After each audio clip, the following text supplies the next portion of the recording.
뭐 일단 스카이 입시하고 의대 입시에 대해서 이제 전망을 해봤는데요. 뭐 단순하게 이제 이 사실적인 내용들을 가지고 전망을 하겠다라고 하는 것보다는 우리는 이제 그 전망이 왜 필요한가에 대한 목적이 있습니다. 그죠?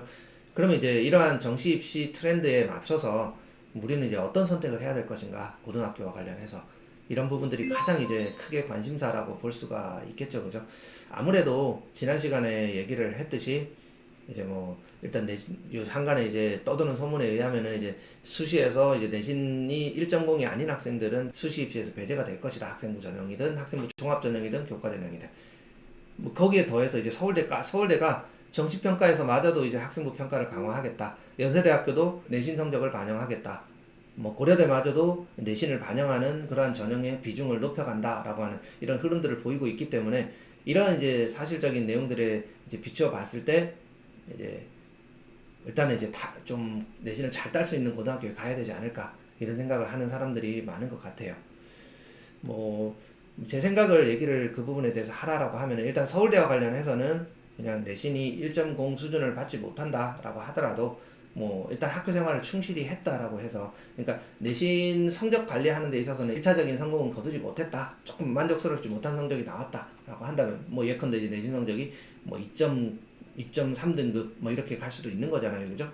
2.3등급, 2.5등급 수준이 된다 하더라도 정시 모집에서 지금 서울대가 발표하고 있는 안에 비추어 본다면은 정시 모집에서는 그렇게 정량 평가의 여지를 상당히 줄이겠다라고 얘기를 하고 있거든요. 서류 평가에서 서울대가 기본적으로 이제 그렇기 때문에 큰 불이익은 받지 않을 것이다라고 생각을 할 수가 있고요. 뭐 단순하게 이제 학교 생활에 있어서 비교과 관리를 잘 한다라고 하면은 내신 성적이 한 2.5등급 수준이라고 하기만 한다면은 그러면 이제 뭐 큰 불이익을 받는다라고 볼 수는 없지 않을까 이렇게 생각을 해요. 근데 문제는 뭐냐면 서울대도 이제 메디컬 입시가 있단 말이에요. 서울의대나 혹은 또 서울대 치대나 혹은 또 서울대 이제 약대나 이런 모집 단위들을 이제 그 지원하겠다, 난 진학을 하겠다라고 하는 학생들의 입장에서 놓고 본다면은 그래도 이제 이게 부담이 아닐 수는 없어요. 내신 성적까지도 관리가 좀 잘 돼야 되지 않을까 이런 생각은 좀 하거든요. 그렇게 이제 생각을 한다라고 하면은 난 서울대 입시를 지상 목표로 삼아야 되겠다 이런 생각을 하는 학생의 입장에서 본다면은 정시 모집을 위해서는 조금 이제 내신을 따기 좋은 학교를 선택하는 것도 좀 나쁘지는 않다 이렇게 생각을 합니다. 그리고 이제 연세대학교 입시도 연세대 입시는 이제 지금 나와 있는 안대로만 간다라고 하면은 그러면 지금 현재 서울대 수시 모집에서 나타나는 그 경향이랑 비슷하지 않을까 생각을 할 수가 있죠. 서울대는 내신이 조금 부족하더라도 비교과 관리를 잘하면은 갈 수 있다라고 하는 뭐 그런 이 흐름이라고 한다면은 수시 모집에서 현재 연세대학교는 내신이 나쁘면 안 된다라고 생각을 하는 거잖아요. 그죠?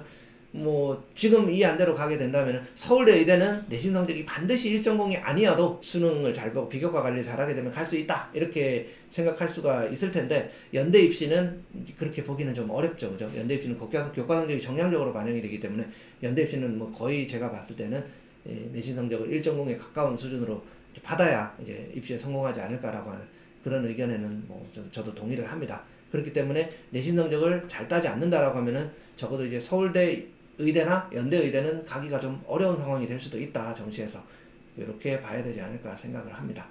뭐 고대 입시도 이제 자꾸 이제 정시문이 내신 성적을 반영하는 그러한 전형들의 모집 인원이 커지고 수능 100으로 선발하는 그런 일반 전형의 문이 좁아진다라고 하면 인원수가 줄어들어서 그러면 고대 의대 입시도 내신 성적이 나쁜 학생의 입장에서 생각을 해본다면 넉넉하지 않다라고 볼 수가 있는 겁니다.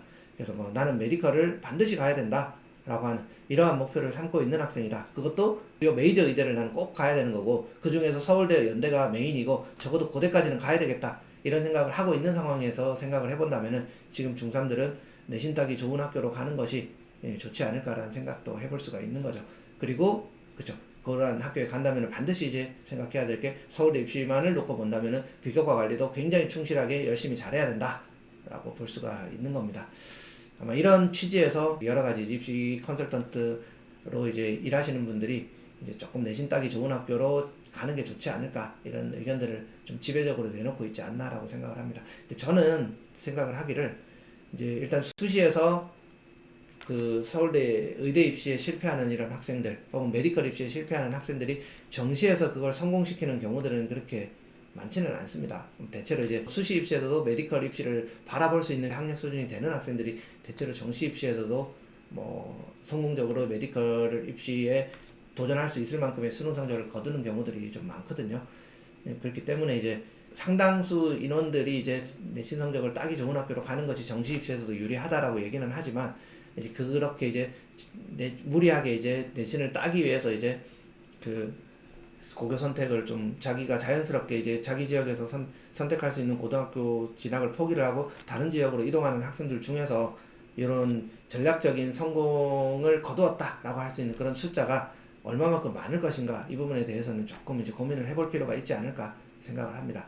그래서 이 부분은 이제 한 사람 한 사람 케이스 바이 케이스로 자기 상황이 어떠한지 혹은 자기 성향이 어떠한지 자기 역량이 어떠한지를 좀 꼼꼼히 따지고 신중하게 판단하는 것이 저는 좋겠다라고 생각을 합니다. 기본적으로 이제 이공계열 입시 혹은 또 인문계열 입시와 관련해서는 뭐 그렇게까지 이제 섬세하게 이제 내신 따기 좋은 학교로 진학해야 된다라고 하는 그러한 뭐 저는 입장은 아니다라고 하는 것은 분명히 말씀을 드려야 될 것 같아요. 오늘 제 얘기는 여기까지 하도록 하겠습니다. 감사합니다.